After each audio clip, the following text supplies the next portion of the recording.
Hey Shane, how are you? Doing awesome, man. I'm doing awesome. How are you doing?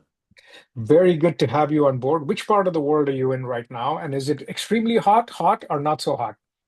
So I am in Reno, Nevada. I'll be honest, I haven't been outside yet. I do believe it's a little hotter out there. The people that go outside are for people that aren't working that much. So they're out there having fun right now, and I'm in here in the office chatting with you, but I wouldn't be in any other place. I'm excited about this.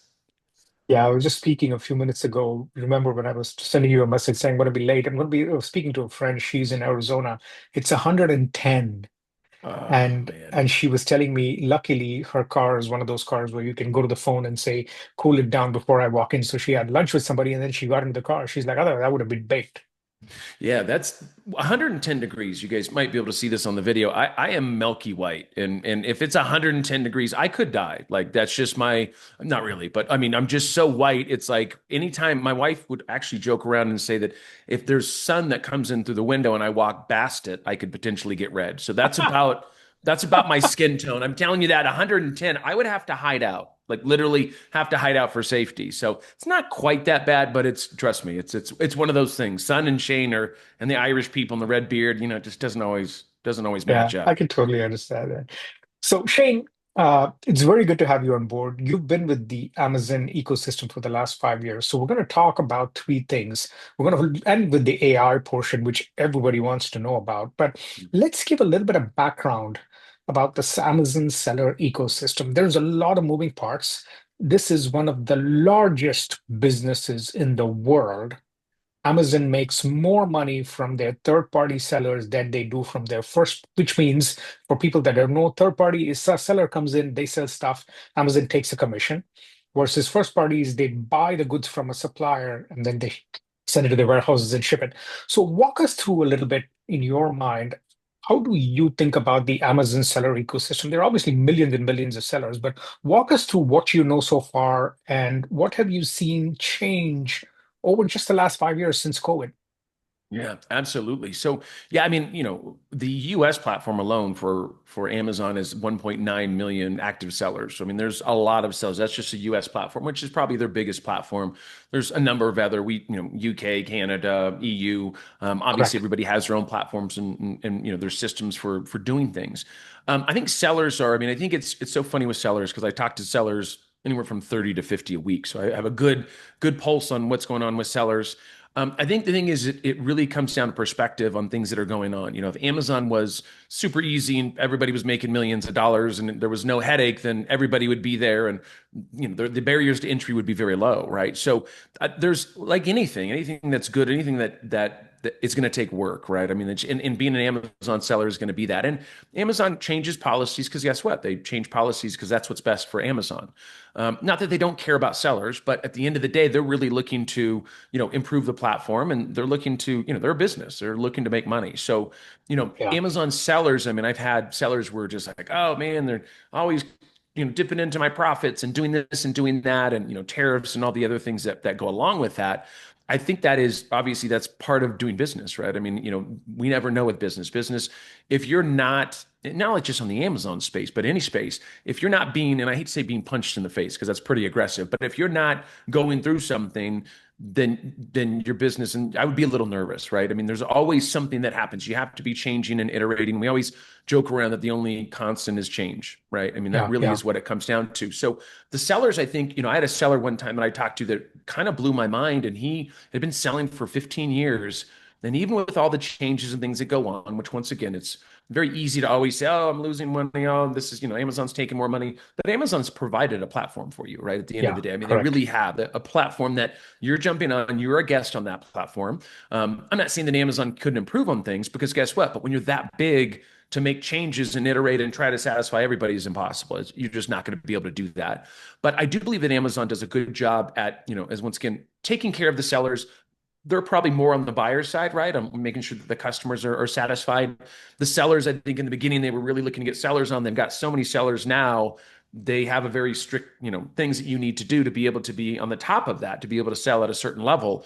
And I don't think there's anything wrong with that. I think that they're really looking to make sure the customers are satisfied. But the reason I was telling you this is that the one gentleman that I spoke to had been on Amazon for about 15 years.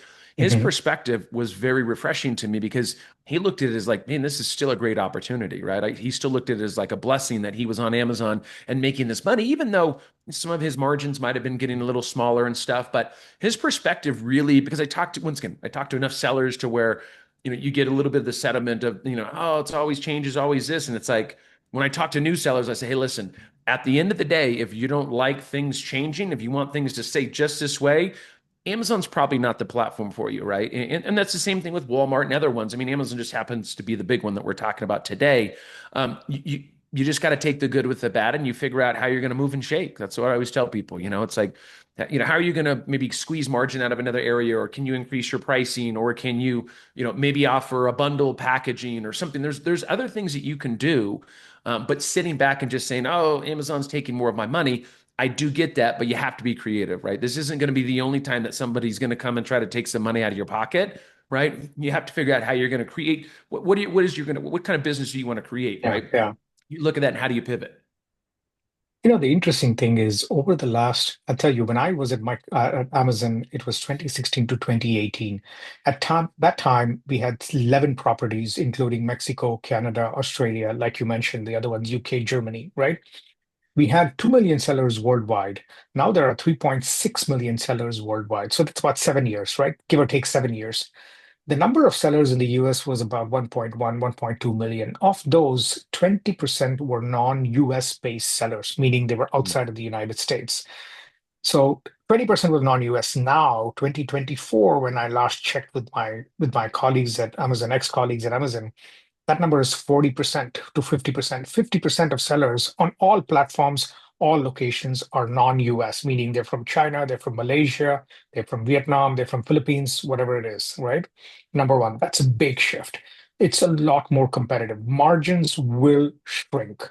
Yeah. If you are, and the interesting second part of the data that I wanted to share, which I think a lot of people might appreciate, and I want to get your perspective on this. Of the remaining 80% in 2020 that were America-based sellers, nearly 60% of them were what you would call drop ship or people that didn't own the brand. Not in terms of volume, just in terms of number of sellers, right? Mhm. What that means is you don't own the brand. You are importing from a supplier based somewhere abroad, most likely, and then you're shipping it directly to the Amazon store. They're doing the pick pack ship. All you're doing is managing the store in the front of it. Because it's an online store, you don't have to worry about rent and all of the other things, but you get other costs, right? It's Yeah. it's six of one doesn't half a dozen of the other. Now, in this kind of a situation and becoming very competitive, market becoming very competitive, where did you see the opportunity when you started Trace Fuse? Talk to me about 5 years ago. What did you go looking at this going, huh, I smell opportunity and I'm going to go do this? Well, I've always wanted to have like a SaaS-based product. And full transparency, I'm not a developer, so that was always the thing. If I was a developer, obviously I could jump in. I tried to code. I took a coding class once, and I won't go into what the grade was at the end of it, but I'll tell you, it wasn't great. I'm more of an ADHD guy. I've got like 9 screens. I'm going to miss a comma and a period. I would be a terrible coder. So, well, the reason I'm telling you that is I always wanted that, but I didn't. I would either have to find a technical founder or find somebody that Yeah, that's yeah, in the Amazon space, and so that was always a little bit of a hurdle because there's trust and there's certain things, and I was always looking at that, and I had already has mainly service-based businesses in the past, always been online, except I used to own a bar and I did some stuff in the real estate space, but. So what was interesting to me is that when I was looking at that and figuring out like, hey, what do I want to create? I had a few sellers that I was working with on the e-commerce side of things that were in Amazon. They're on Amazon. And so I started asking around, kind of probing questions of like, hey, what's your biggest headache, right? What is something that there was, man, if you could fix this, this would be awesome. And a lot of the Amazon sellers said reviews because that's the core of Amazon, right? And I mean, not just selling, Mm, obviously it's e-commerce, but it's looking at this and saying, hey, we have some situations that happen to us. And so some of the people that I work with, I looked at the reviews and I said, hey, well, you have 10 people saying that you have a problem with this. Guess what? You have a problem with this. You're not being attacked. There's nothing wrong other than you probably need to improve your product, which is, some people like to hear that. Some people don't like to hear that. But at the end of the day, I can promise you that, as an example, the first podcast you did, I'm sure was pretty good. This one, you're probably crushing it, right? The way that you do things changes. And, I'm not saying you're absolutely. not a smart guy, but No, we that's because of evolve, right? Shane. Dude, Yeah. crushing this podcast because Shane is on it, not because I am That's there. man. I'm just an innocent guest here, just listening to the mentor. But You get um, better over time. You get better over time. exactly. That's your Exactly. And point. that's what I tell people is like, hey, listen, like our goal at Trace Views is not just to remove any critical review you have, right? The one, twos, and threes. We're actually looking at them and saying we're going against things that are against Amazon's own guidelines. So Amazon Mhm. says, hey, you can't cuss, you can't mention competitors, you can't mention pricing. Those are the things that we go after. And then we also have another factor of it where we look at fraud, where maybe somebody owns a buyer's account and is attacking you and only giving you one-star reviews and then only giving your competitors five-star reviews, and it's a very similar product. So those are the types of things that we look for. And when we were building this out, I thought it was going to be really easy. I mean, I just was like, hey, this is going to, people are like, oh, we can remove reviews. And I was like, oh man, hold my beer. Like, that's not a problem. Watch me go to work. It's not a problem. The next month I'll crack the code. Well, it took us 2 years. It was not an easy process. Yeah, it was 2 years. because because there was a lot of nuances to the things, and also Amazon changes things, which that just happens, right? And so we were trying to figure out how to file cases, how to do it the right way, how to get Amazon to respond to those cases. We learned a lot through doing things the wrong way. I mean, that just really is what happened, and getting educated through that. Because And there's no rule book. The rule book, if it exists, is some product manager at Amazon making it up as they go along to also fight other stuff. And that's exactly it. And so if I'm a seller and I've got to focus on 50 things a day, reviews, and if you've just hit your head against a wall so many times, you're going to say, you know what, I'm just going to try to get more fours and five stars. I'm just going to, do whatever I need to do. But removing reviews is not even possible. So when I started the company, as I said, 5 years ago, first 2 years was R&D. We finally cracked the code. I went to a conference. This was a powwow conference in Florida. And Mhm. I went out there and said, hey, we can remove negative reviews. And people were like, I don't think you can.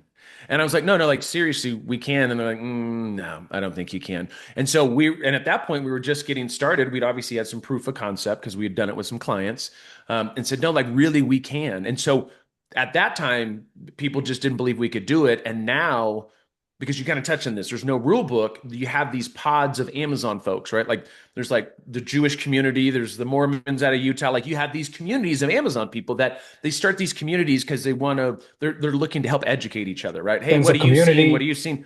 That's exactly it. So you can grow together and figure out what you're learning. And so there's good things there. Well, what happened with us is we started to get in these communities, think good things started to happen. We started removing reviews, and guess what? People started, marketing for us, saying, "Hey, I've been using these guys for 3 months. We've removed whatever 12 reviews. It's really helped our sales. This is somebody So you guys should use." word of mouth gets you going as well. That's exactly it. Plus our branding and everything. So we were really lucky in that because our thing was really we wanted to keep our show people that we can do what we say we can do, right? And so that once we started doing that, now the word's getting out, and now we're obviously collecting we have so many meetings a week, and it's been a real blessing because we're saying what we say we can do, and we're performance driven, which means they don't have to pay for anything until a review actually gets removed. So, but Me it's been through a journey. Walk me through a seller's day in the life, right? So if you have a seller, assume and you work mostly with brands as well as with dropship, or you work with both.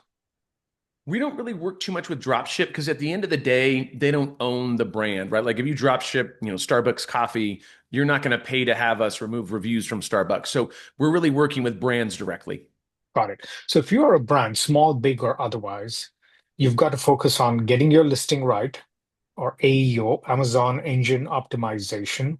Then you've got to make sure that you're advertising right. Then you've got to win the buy box, which means your pricing has to be sharp, images have to be right, description has to be good, FAQ has to be good. You're trying to get customer reviews, videos, blah, blah, blah, blah, blah, blah, blah, blah, blah. And then reviews. Walk me through how important reviews are to be able to win the buy box, which is the the layman's equivalent of I won the opportunity to make the sale. Yeah. I mean, as a seller, the reviews that are on your products are, I mean, that's the lifeline of a seller, right? I mean, at the end of the day, if you have you can have an amazing product, but if you get attacked or have bad reviews, people aren't just going to look at it. I mean, at the end of the day, we all, and you might not realize it, but next time you go to Amazon, just think about what you naturally do. You go and you look at a product, and Amazon says this is, a verified product, or something that we recommend. You go and you look at it, it has good reviews. And if it's, not $10,000, there's a certain I think price point that, certain people just buy, you emotionally just click the button and you just go buy it. Because guess what? You also know the other side of this, which is always interesting to me. You also know that if you don't like the product, that Amazon's going to take care of you, right? You can click a button, it can be shipped, it comes to your house. Now they're going to have drones and probably dolphins that will be delivering soon. Not really dolphins, but Yeah. definitely drones, right? And so guess what? It comes to your house and you can go and say, hey, I don't like it. You can bring it over to Kohl's or you can go to, Whole Foods and you can drop it off. They make it very easy to buy a product. And if you don't like it, return it. So and I can tell you this firsthand. Well, I definitely, my wife and my mom can. Very easy to return stuff. Very easy to buy too. So they go and they buy stuff, and if they don't like it, then they can return it. And so that's where the risk of buying something and then being stuck with it. I mean, there are some things that can't be returned, so that there are that obviously. But if you're buying a shirt, your shirt can be returned. I mean, it just will be. And Amazon, a high percentage of the time, will give you your money before you even return it. So they've done it. They're very, very customer centric, which I think is awesome for customers. But for some sellers, they go, "Hey, what about us?" And it's like, "Hey, you're always going to be the not that the second child's not as loved as the first child, but you get my point. I get You're the going to point. always Yeah. be yeah. Like, that sounds I've got terrible. I'm a four first kids. child. They wouldn't be too happy to hear this. One of them would, and three of them wouldn't. Yeah, and I get Correct, that. correct. But let me ask you now about reviews themselves. Reviews are very important because products that get reviewed high, rated high, so 4 stars, 5 stars, and written reviews. Do you focus on both of them, or do you focus just on the written reviews? Do they carry more weight? What is that? How does that look like? Yeah, great question. So we only do reviews. So it has to be physically something be written there. Even if there's just a dot there, that is something we can file on because it's not really a review. If they're doing a rating, so in other words, they can go and just click a rating, there's nothing we can do about that because it doesn't violate Amazon's guidelines. We don't know who did it. We don't know why they wrote that. There's nothing there. When they write a review and they use a cuss word or they said, hey, this product was $50 and it was just crazy expensive. Well, you can't do that, right? And so we know the Amazon's rules. So we can only do anything with things that are actually violating Amazon's guidelines, or we can do an escalation case if we look at a review and we feel like or multiple reviews and we feel like they're being attacked. And obviously, we'll have to build the case around that. And it really needs to be a smoking gun. We're not going to send something to Amazon and say, hey, look into this. Amazon doesn't have time for that. So what we need to do is build a case that when Amazon looks at it and goes, absolutely, they're being attacked. I mean, a basic example is this, like when we file a case and do an escalation, I go and I say, okay, hey, this one buyer bought 5 of our products and gave us a 1-star review for all of them, right? And so you're like, okay, that sounds a little weird, but let me put it into perspective. As a consumer, let me ask you, as a consumer, when you buy a product and you hate it and you give it a 1 star, Why would you buy how it many? 5 times?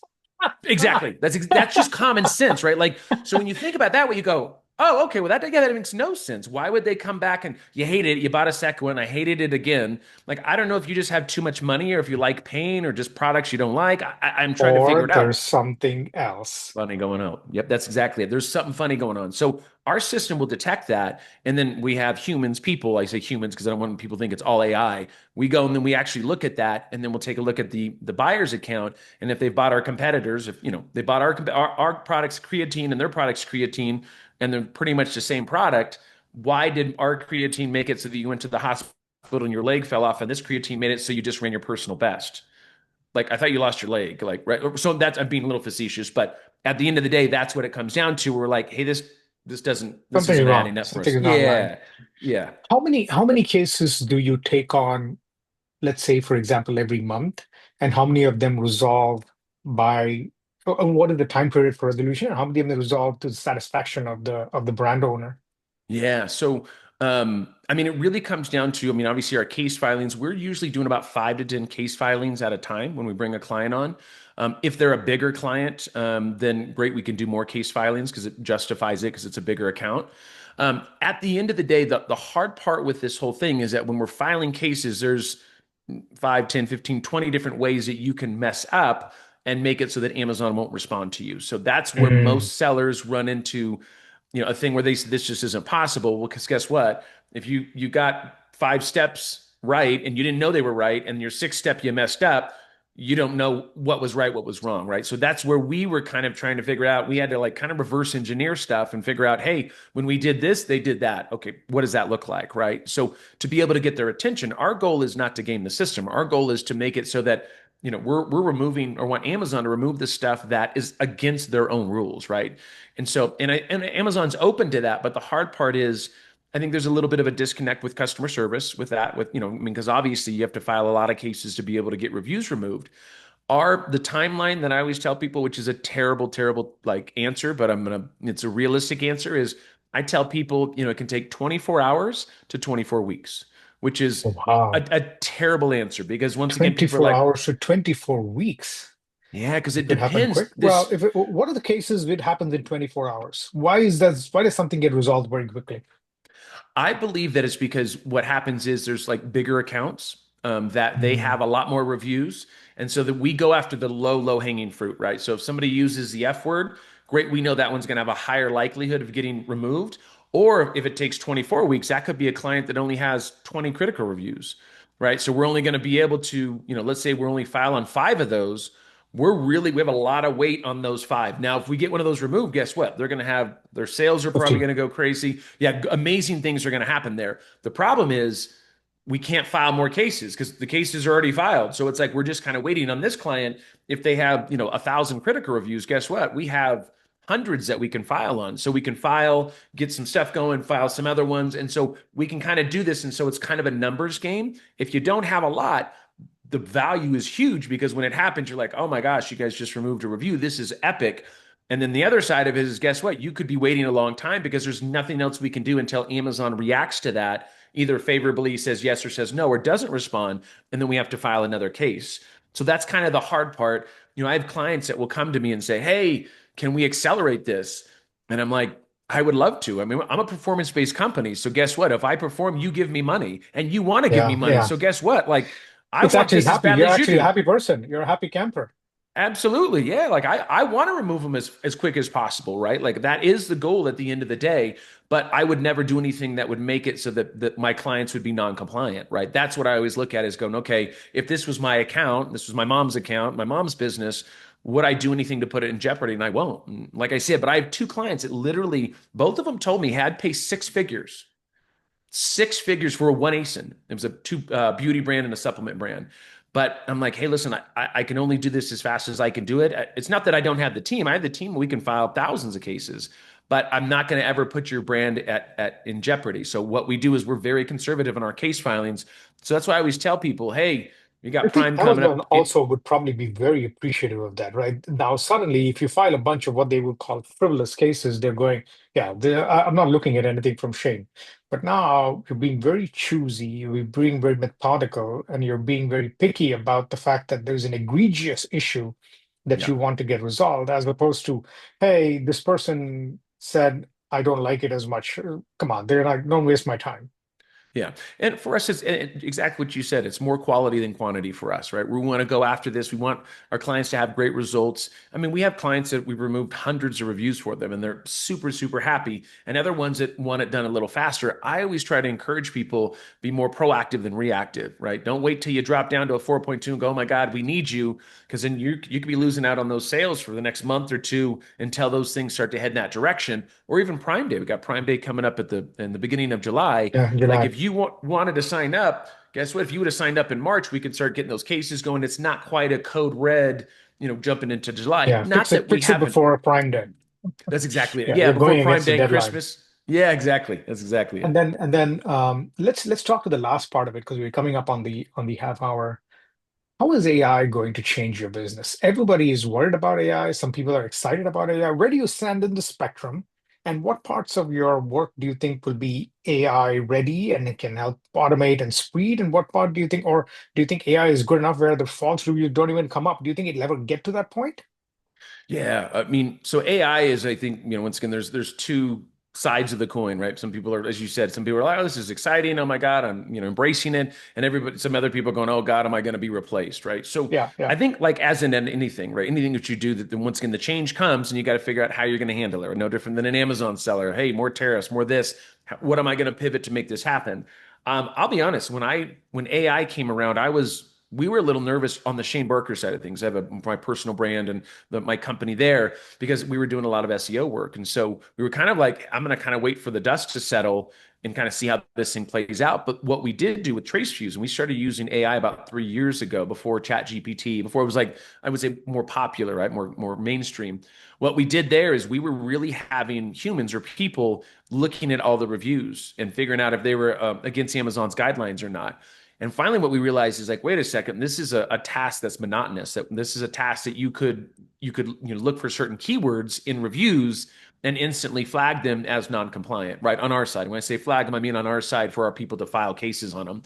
So that really, really streamlined our business. Like I have a very thin team. I don't have like, 80 filers on my side and all that kind of stuff.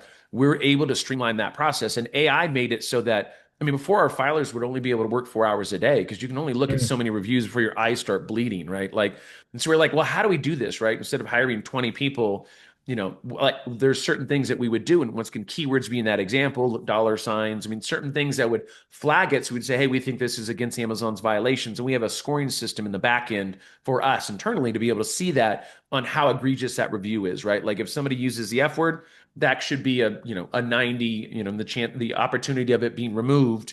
It's never 100% because it's Amazon, right? When there's opinions and people and there's other variables there. But we definitely AI has streamlined our business.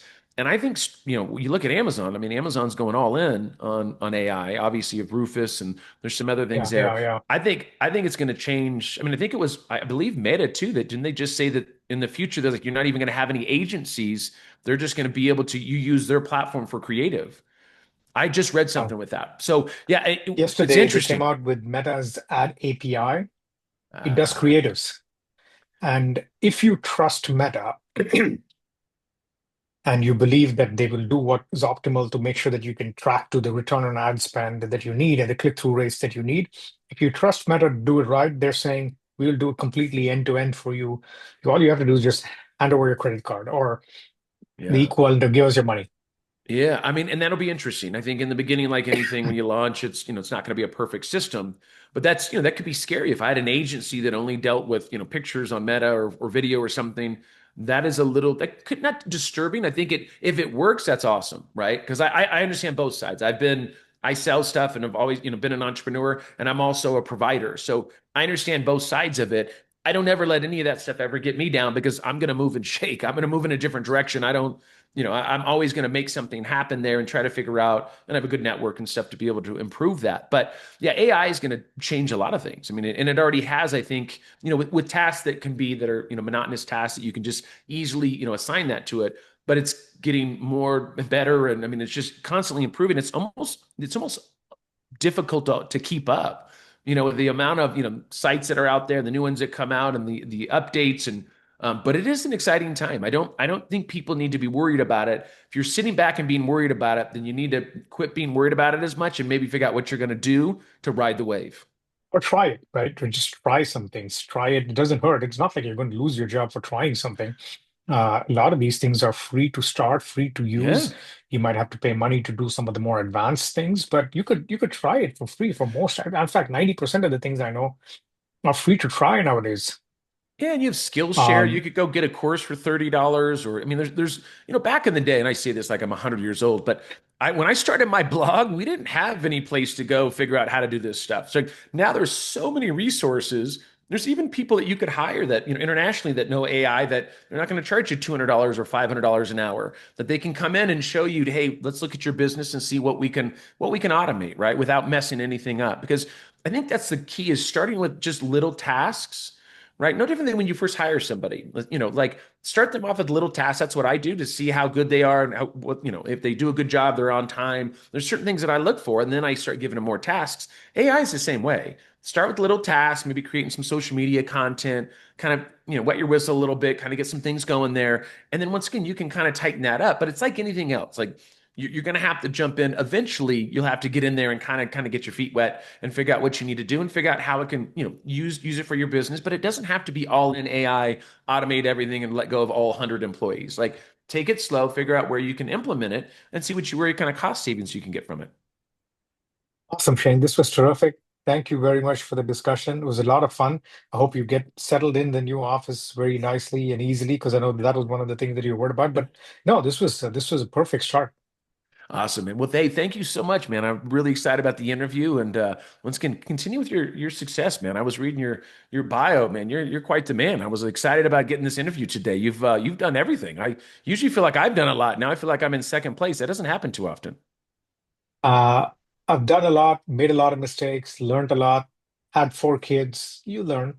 Kids Absolutely, teach you more than absolutely. everything else, but Yeah. it's part of the business. I hear you. I hear you.